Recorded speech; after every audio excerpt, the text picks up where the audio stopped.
This is a place. This is the place?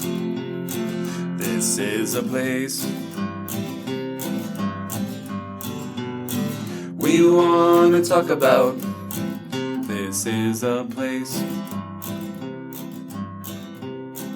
Thank you for listening to This is a Place podcast. My name is Brandon, My name is Nate. and we want to wish everyone happy Juneteenth. Juneteenth. It's actually a holiday today. Not Do you? very frequently that happens to us. Because it's now I guess what would you call it? A federal holiday? It's a federal holiday, but most federal holidays fall on Monday, right? Mm-hmm. And a lot of people, at least, okay, I shouldn't say a lot of people. I know somebody that they do work for some government entity, and their holiday for Juneteenth actually gets pushed to the weekend. So they get Really? like a longer weekend rather than actually a random Wednesday in the middle of June. So they don't take off. They don't have today off. They're working today, and then they'll get Friday off instead. That's what I understand. Okay. I do know a lot of businesses that are closed today. One being the Board of Realtors said they were going to be closed today for the holiday. So I guess I can't reach out to them for help, which I never do. But I can't. Do you get the day off? Do you get any paid days off? I never get any days off, Brandon. I'm sorry. Do you get the day off? I do not. I do not get the day off. Really? That's surprising since you're technically a bank, right? We are a bank, but we fall under the umbrella of the parent company, which follows a different calendar. So therefore, we don't get the day off. It's fine. It's fine. Work as usual. Do you know much about Juneteenth? Do you know what it is? I feel like every year I get a reminder of what it's all about from the news or whatever, but I think you better I better read off the history read rather than it me from give the some internet. false information. So Juneteenth, the freedom of African Americans from slavery in the U.S. in 1865, is celebrated on the holiday on June 19th. Juneteenth is made up of the words June and 19th, and is on the day that Major General Gordon Granger arrived in Texas more than 155 years ago to inform slaves that slavery had been abolished. According to the official website of the historical event, Juneteenth is the oldest nationally celebrated commemoration of the ending of slavery in the United States. Other than making a pivotal date of significance in American history, Juneteenth also serves as an opportunity for African Americans to cherish their culture and heritage. So there you go. That's Juneteenth. So I didn't know. I mean, it's kind of a more recent thing that I've been made aware of, but yeah, now it's actually official, recognized federal holiday. Not a bad day to celebrate the end of slavery, right? Yeah. But has slavery really ended? I guess more into the politics of things. So we won't go down that road, but happy Juneteenth. And Yes. hopefully most of you listening today slept in because you had the day off. Right. And if you didn't, that just stinks. That stinks. I am not as worried about having a day off because, well, I took the 2 previous days off. Got to go to Lagoon. Got to spend some time with the family. So, I had to use PTO for that. Not a big deal, but I'll go back to work. Or I'm back to work today, so it is what it is. So I've had Monday and Tuesday off, and it's just been a really good start to the summer. We had some fun stuff I've done when I've been off, and we also did some fun stuff last week. Chiefly among those things was visiting my buddy Nate in a place he's talked about to me for oh so long. Ever since I've known him. Yeah. Ever since I've known you, you've been going to this place. And longer than that too. And before I even knew you. Actually, I've been going to this place before you were even born. Oh my gosh. Wow. for like a whole decade before you were born That's a long time. and some. So That's like what we're 40 talking years, about 40 plus years. is, oh, yeah, it's been a hot minute. We're talking about the Iron Blossom Lodge at Snowbird. And I think today, I mean, Snowbird has some different, what would you call it? Landmarks and places to visit and see. So I think we'll just concentrate on the Iron Blossom today. And then hopefully we can make it back up there to explore other places and things to do. Like maybe we should go skiing one time. We really should go skiing. I think we need to get that planned for the winter.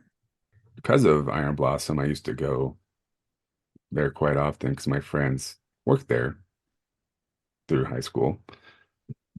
And we'll tell you why maybe later on. So let's explore the history of the Iron Blossom, which is Enlighten nestled. us with the Iron Yeah, Blossom. well, Let me you ask don't you know where this. Iron Blossom is, What right? if someone wanted to go, like how easy is it for someone to go to the Iron Blossom? Is it It's very easy. very easy? Is it like can you You can can buy anything in this world with money. fair. Okay, proceed. So yeah, well, we'll come back to that question. We'll circle back to it. Okay, okay. Getting ahead So of we'll myself. tell you what Iron Blossom is, and then how you can visit if you want to go, and then how maybe you can own a piece of this building. Can you get an awesome blossom at the Iron Blossom? I don't believe so. Hmm. I'm sure you could if you had it Uber Eats to you or whatever. You should do that one time. I should. I did last year. I think somebody got Domino's. I was like, wait, you come up here? I think they I, had like yeah, she's like, yeah, it was like on the range or whatever. And anyways, I'm sure that Domino's person loves to make deliveries all the way up there. right. Well, if you the Domino's I think that she came from is really close to the mouth of the canyon. So mileage wise, it's not that far, but timing wise, because you're just going like 30 miles an hour up the canyon for six Hmm. miles, Yeah. that's the problem. But let's talk about the Iron Blossom and what it All right. is. All right. All right. So, like I said, if you don't know where it is, it's nestled in Utah's Wasatch Mountains at the Snowbird Resort Just up Little tucked Cottonwood away, Canyon. nestled in. This lodge isn't just any getaway, it's a landmark in vacation history, especially for Nate. The Iron Blossom Lodge stands out as one of the world's first and most successful shared ownership condominium lodges. So this is kind of where timeshare started. Really? Fully opening its doors. It fully opened its doors in the fall of 1975, but it had already begun welcoming guests during the final phases of construction in 1974. This innovative model of ownership made Iron Blossom a pioneer, being the first of the kind in a ski area in North America. The lodge's name plays homage to the Iron Blossom, historic mining claim in Little Cottonwood Canyon. Its rugged concrete and iron structures are adored, adorned? Adorn? Sorry, I'm getting bad eyesight at my age. They're just With historic adorable. mining, just adorable, with historic mining artifacts and vintage skis, creating a unique blend of comfort and history. Offering a year-round recreation and friendly, relaxing atmosphere, Iron Blossom Lodge provides everything necessary for a perfect holiday in any season. So whether you're hitting the slopes in the winter or exploring mountain trails in the summer, Iron Blossom is your ideal retreat. So that's all we have. That's what Iron Blossom is. Nate, are they giving you a break on your dues because of this episode? No, I do have gripes about the dues.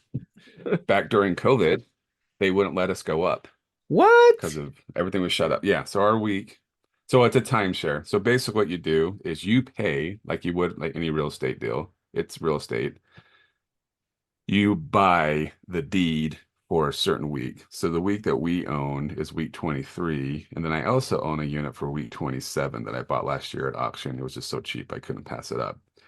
So you buy a unit, and every year, like any timeshare, you have yearly dues or kind of equivalent to HOA fees, I guess you'd call it. And depending on the size of your room or what type of room you have, and actually at Iron Blossom, depends on what floor you're on, because the higher up you are, the more you pay for your dues. Then you pay those fees every year, and then you get to enjoy that full week for that unit for a full week every year on week 23, whatever week that lands on. So for us, it's normally the first week or second week in June that we're up there. And how it came to be that I've been going up there my whole life is that normally when have you ever done a timeshare spiel where they offer you something like a I trip or haven't. And something? you You think I did, didn't you? no, You I did did something, actually. didn't I you? did. It Did you wasn't get a it? timeshare, but I did do Oh, something. okay. So a lot of the timeshare It was places, similar to a timeshare. they'll offer you some sort of prize or reward for coming and listening to their sales pitch. My wife and I used to do that back when we were first married. We would go because this one place would give you free, it was cheap airfare, like it was like the cheap airlines and a cheap hotel stay like in Vegas or California. And then while we're there, especially in Vegas, because there's tons of timeshares, we'd go hit up a couple more and get more free stuff. And then you just have to be able to say no because they're pretty pushy, Yeah. timeshare people. But I would say most timeshares you buy are really hard to get rid of because nobody wants them on the resale market. But Iron Blossom actually they've gone up in value. Like for example, the one I bought, well, let me go back. So my parents and my aunt uncle, my mom's sister and her husband went up to Snowbird because they were doing the same thing. Hey, come spend a night at one of our lodges. You just have to listen to a pitch. So they listened to the pitch and like, hey, this seems like a pretty good idea because it was something new back in 1974 when they probably heard the pitch, or maybe even 75. And they said, hey, instead of like a week's a long time to be up here, why don't we just buy a unit together and we'll just split the week? So I've done that my whole life, gone up for at least half a week in June with my family. And then when I got You've been married, coming to that place every yes, summer for your adult life. And my whole every life. summer, there she is. Oh, there she is. I Oiling, can't take it lotioning. anymore. Yeah, exactly. Anyways, if you think about it, and the funny thing is, growing up, every like Thursday or Friday of the week, it's Cottonwood Canyon Realty is really the only ones that kind of market these timeshares and places up there for sale. They would come drop off a piece of paper at the door saying, "Here's all these units," because during the people only really wanted to be up there during the winter to ski. So the summer was like nobody cared about. Right. So you could buy units for cheap. It was like a typical timeshare. Nobody can get rid of them. But what happened is, just like a multi-level, you've got me, my parents, right? And they have 5 kids. And then you got my cousins, and then they had 6 kids. So you have 11 kids who went up there through their whole life. Then they get married, and like, we all don't fit in this unit anymore. We want our own. And it's just, and so from that, like the demand went crazy for these summer units because everybody has this family tradition of going up there in the summer with their families, but they want their own units. So, for example, my wife and I got married, and I talked to my cousins and said, "Hey, there's one up for sale for like $3,000. Anyways, should we go in it together and do the same thing?" And they said, "Yeah." So we each pitched in 1,500 bucks. No big deal. We split the fee every year.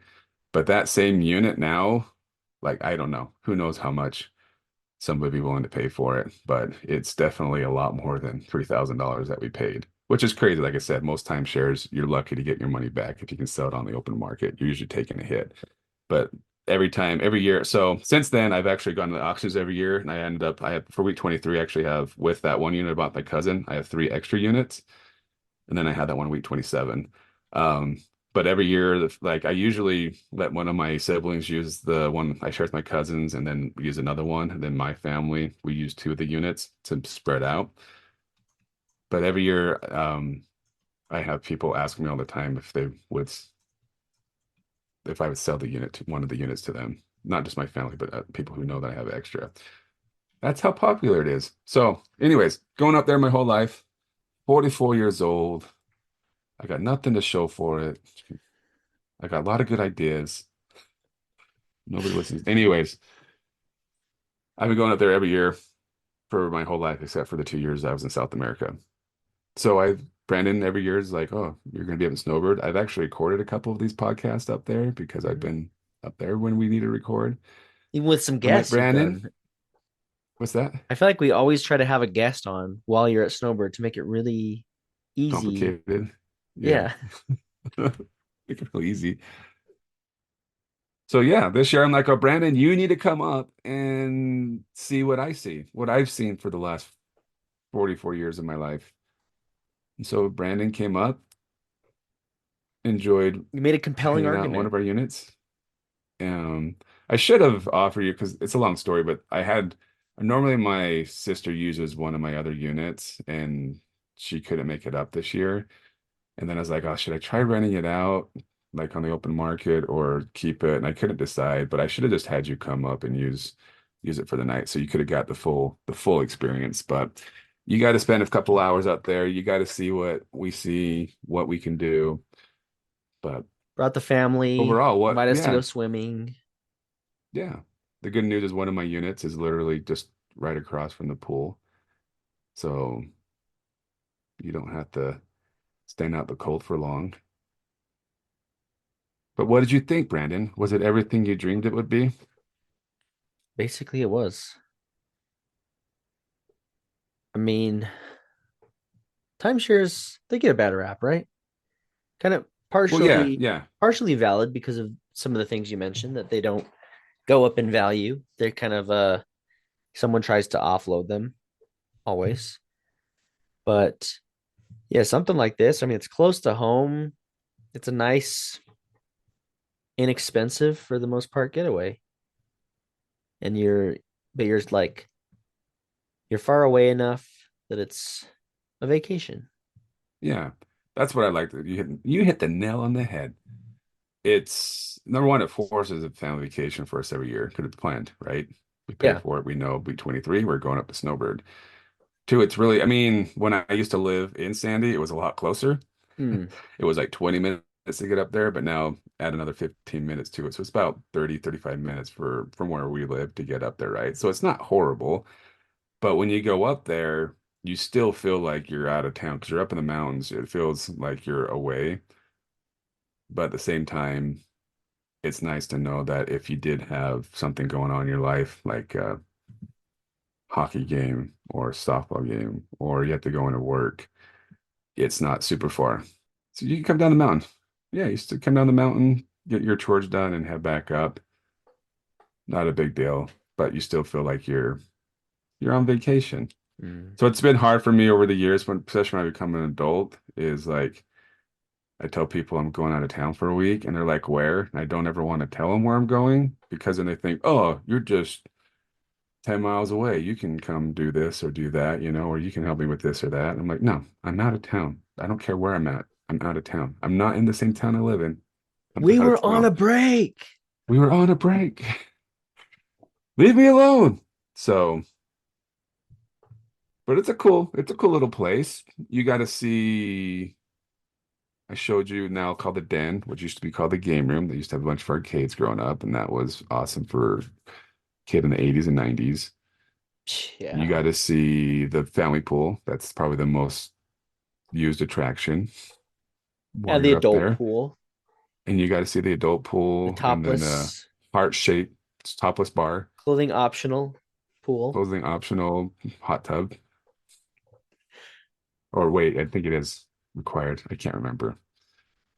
They have a steam room right off of the hot tub, which never gets used. We got to see the two I showed elevators. you.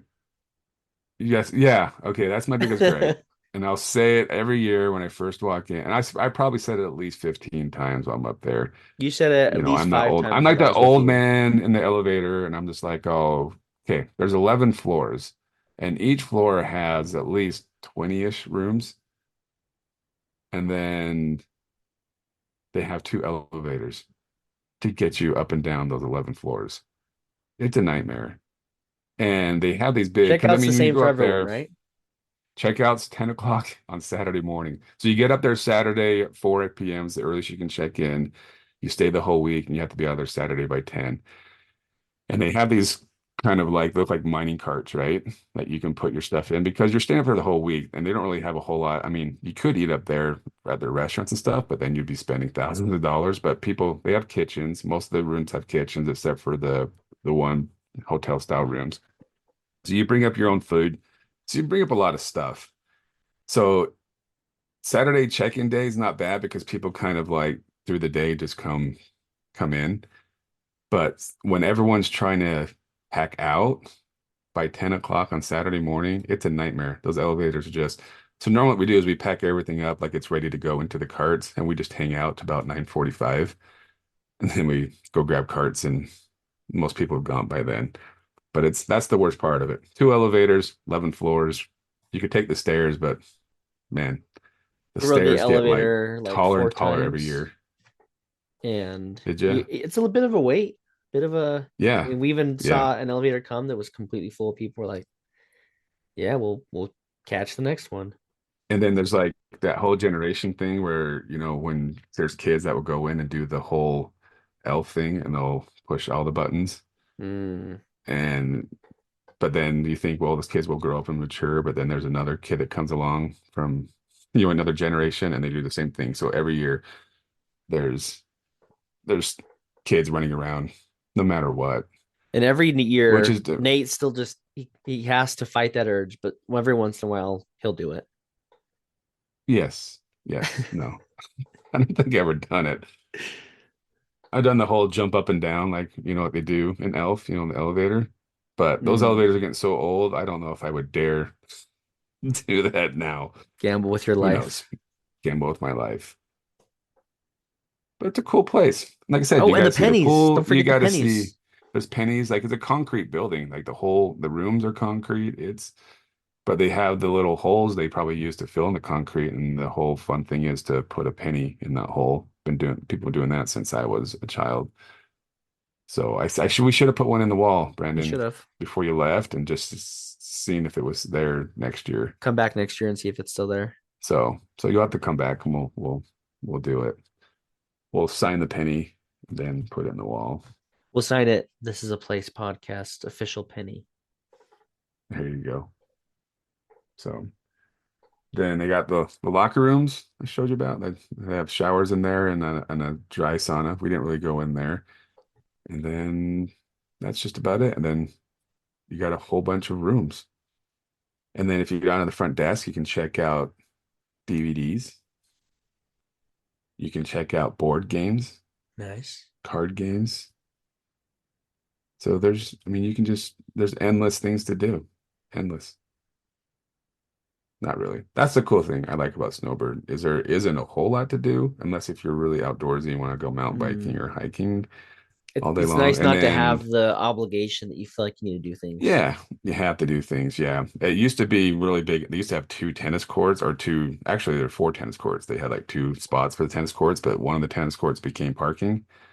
And now the other tennis court is just asphalt and they painted tennis court lines in. They used to have nets up. They weren't there this year. And then they painted lines, and then you have to go get a portable net now. And then they also have like kickball lines. We've gone out there and played kickball before with people. But apparently, my wife just told me, and I don't know where you go, but they're trying to figure out what to do with that spot, like what they need to turn it into. And they're looking I know what for you're voting opinions. for. Yeah, guess. I think you're a guest. What would I You're think? voting for um what is it?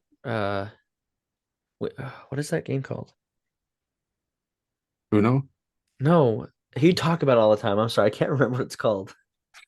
Are you being serious? Is this one of your This jokes? is a joke, Nate. Is this a joke? You want it to be pickleball, of course. Course. Yeah. So I think they could make four nice, like they do at public parks, four nice pickleball courts, and If you really want to see the they would get value used. of your timeshare increase, Oh yeah, go crazy. pickleball courts. But I feel like so the cool thing is like during the week, I didn't bring this up, but they have a calendar, and every day they have activities that you can do. Some for kids, some for adults. Like for example, on Monday we played bingo with a bunch of people, and they'll do like different types of events, almost like it's a church camp or something like that. Watch a movie or play Uno or something like that. So I feel like they're trying to get all the timeshare owners to like kind of mingle and get to know each other. And I'm like, if they had pickleball, I think that would just open up the doors for that. Yeah. Because people, you can play with anybody and they could have a rotate. Anyways, so I think that'd be huge if they did pickleball. It would just turn Iron Blossom overnight. It would just be a sensation, overnight sensation. So if somebody wanted to, I mean, it's not a hotel, obviously. You can't just call up the Iron It kind of is. Blossom. You Kind can. of is. You can. Okay. So like for example, if I'm not going to use my room, I can throw it into a pool and then Mm, you can go on ironblossom.net and you can rent a room and it's pretty expensive. So no one okay. ever really does it. And you can rent somebody's room that's not being used, just like a hotel. Like And they'll expensive, sometimes, like it's like $50, no, it's like, $55. it's like 150 bucks a night, maybe 200 bucks a night. That's not So horrible. Like, no, it's not. And they'll do like specials every once in a while. I've seen like a Valentine's special, like you can go up there and have dinner or whatever because it's still winter. And they have a restaurant on the third floor called the Wildflower Lounge. uh-huh. I've never seen it operating because I've never been in the hotel during the winter time, and it's not operational during the summer because there's just no need for it. But people do go up there year round. But yeah, you can get online and you can book a room. May- Um, and then there's Maybe people like me who put it up on KSL. And I've rented, it's hard. It's easier for you usually to rent out the whole week to somebody, but I have rented out just a few days before. Like we went up there, like the one I bought in July. I actually bought it last year and like, oh, let's just go up and try it. But we were so busy, then like, and I put it on KSL for a couple $100 for the few days. So this is a good deal. I mean, I got a couple $100 for a room I wasn't going to use at all. And then the guy got a slamming deal because if he would have gone through Iron Blossom to rent it out for the night, it would have been like double. So hmm. it's a win-win. And then and yeah, and I've heard too people like so not a lot of people do that because if you put your room or your room into the pool, I guess they call it the nightly, and then Iron Blossom rents it out for you. They charge a fee, but it's rarely that anybody ever rents your room, is what they told me. So you're almost better off just letting your friends use it or trying to put it on KSL. But yeah, you could if you wanted to, Brandon. If you're like this weekend, I want to go up and hang out with Iron Blossom for a night, you can. All right. I Good to think it'd know. be very rare that there's not a room available. Really? Okay. And maybe in the winter it's different because of the ski season, but Oh, summertime for sure. probably the prices go up way high during ski season. So the annual fee is pretty cheap for the summer. The winter months are really expensive. They're almost double or triple. The colder it And when I go is, to the hotter the price. the fee and maybe the price. Right. But when you go to those auctions every year, because if you don't pay that annual fee, they sell your unit off like they would a foreclosure on your house Mm, or anything like that. And I go every year, and there's a few weeks during the winter, and it's usually the holiday weeks that we were just talking about earlier that are really popular, especially hmm. Christmas time, Thanksgiving, stuff like that. But the other weeks are kind of tough because it's like who can really get off work for a whole week and the kids are in school. That's So true. those units, the fees don't change, the yearly fees don't change. So the Christmas week is the same amount as a non-Christmas or holiday week, but the price you could actually buy a unit for that you want to like own the week are super cheap. Like it's only like $100 and you could buy a week. But then you also have to pay those annual fees of like 1,500 bucks a year if you wanted to. And it's on a week that's probably during school and work. Not bad. But the So there's summer months, like I said, because there's so many kids now having kids, getting married, they're super popular. So whenever those come up for auction now, they like I went to the auction a couple months ago, and I think it wasn't for my week, but it was like later in the summer, which is a little bit more popular than my week. Somebody was bidding like $15,000 for this one bedroom unit. It was insane. so if someone wanted to be a part of the Iron Blossom because it sounds awesome. I mean, I've always had that aversion to something like a timeshare, but this one does sound like something I'd be interested in. And my wife too, like going up and checking out with you guys, she was talking all about it. Like, how could we do something like this? This is so awesome. Because she loves not even just like vacationing, she just loves getaway, just being able to get away, go somewhere, Right. just hang out, read a book, whatever. I mean, of course you can do that at home, but it's not the same. And so she loves the prospect of knowing, oh, we could just go up here and just hang out, just play in the pool, be with the Yeah, family. it's awesome. And that's really, I mean, when I first, one of my biggest regrets is actually sharing that unit with my cousin. Mm, Because I just thought we're just going to come up when my family comes up. It's kind of like a mini family reunion with my siblings every year. But my kids, like Rocky and now even Bronco and Scarlett too, but Rocky was just so in love. Like he talked about Snowbird year round. Like he was so every year he was just so excited to go to Snowbird, which is funny because there's not a whole lot to do up there, right? Especially mm. for a kid. I mean, when And the so that's when stuff we like started the buying. roller coaster and stuff, like you said, once that's open, Yeah, there's more to yeah. do, right? Well, yeah. We were there on Friday. We went over to the Snowbird Center, and they were just like warming up because they opened up the day we left. That's usually the case. They always open up the week after we leave.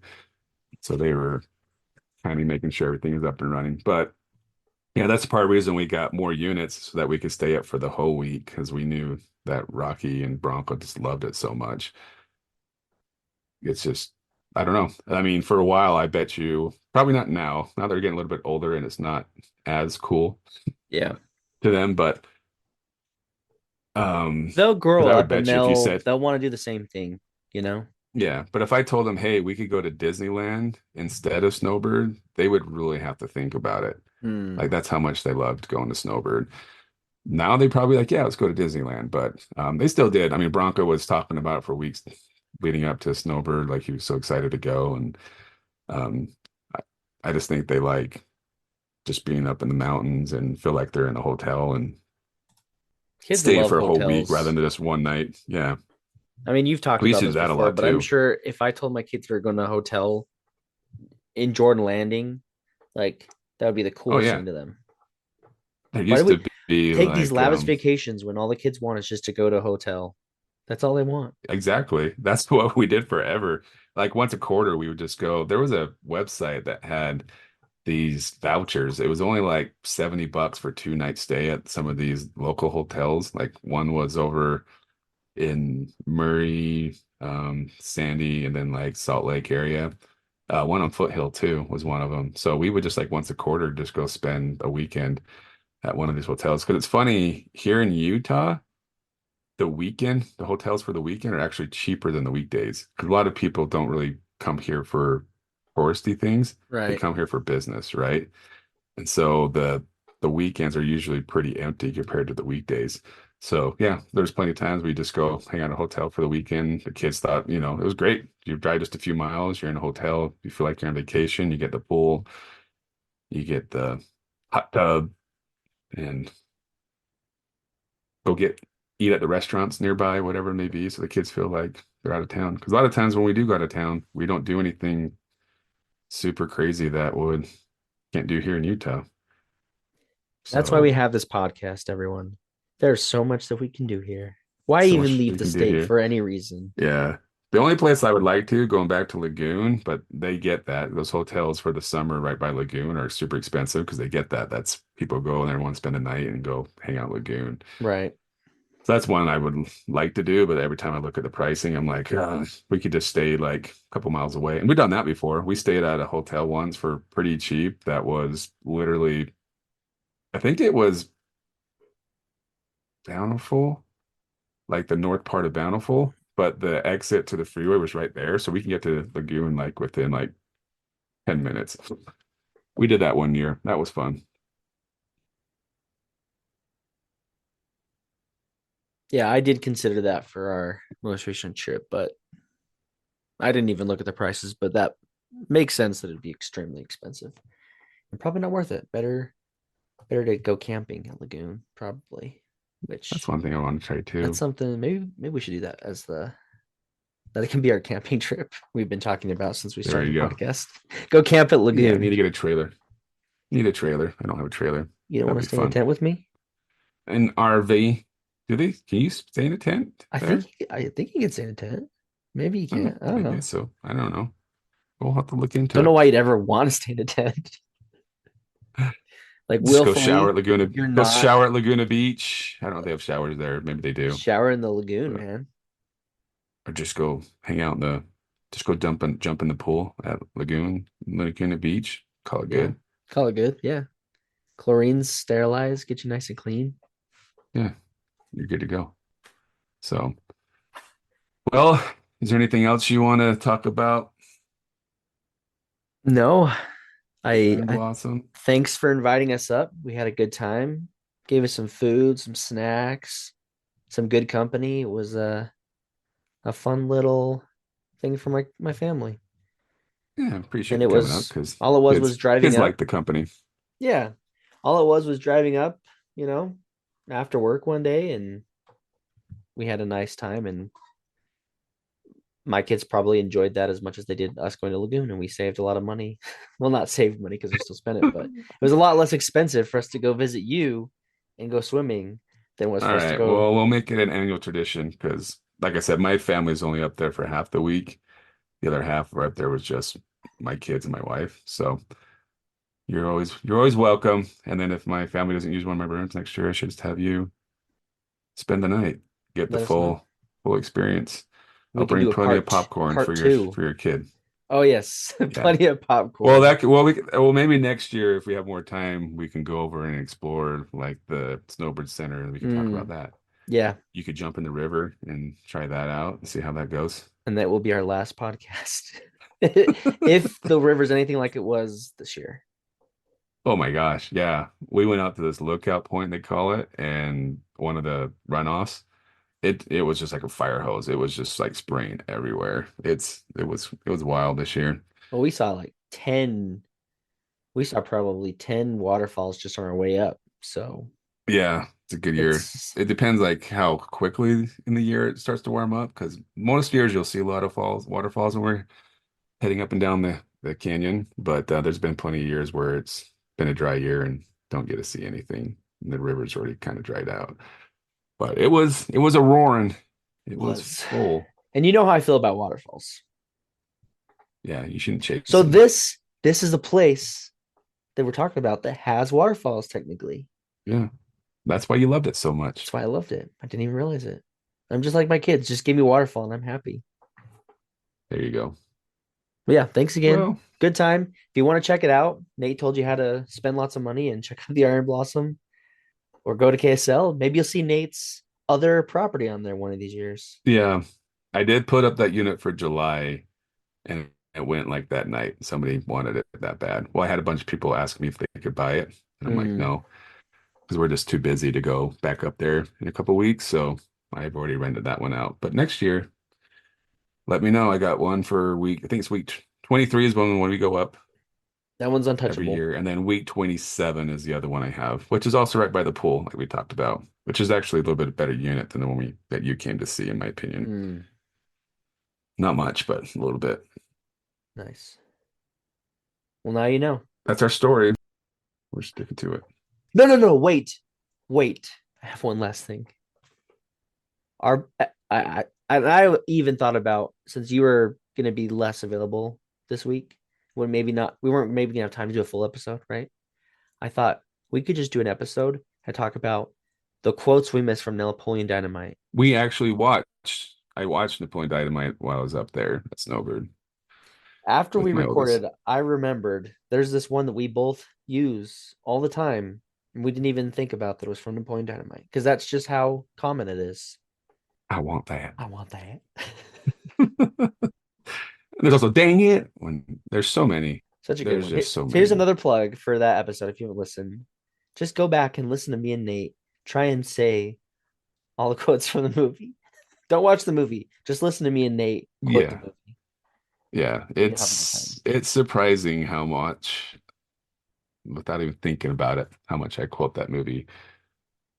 Ever since But us talking about it, I've been quoting it nonstop around the house. So I'm sure my family's very, Very sick of it at this point, but Yes. That's the problem. Nothing comes to mind. such a good movie. Okay, now Yes. we All could right. say it. Thanks for listening to This Is a Place podcast. And this was a place we just talked about. My wife wants that timeshare. So if I buy this timeshare, I get the boat. You're like a strong pup.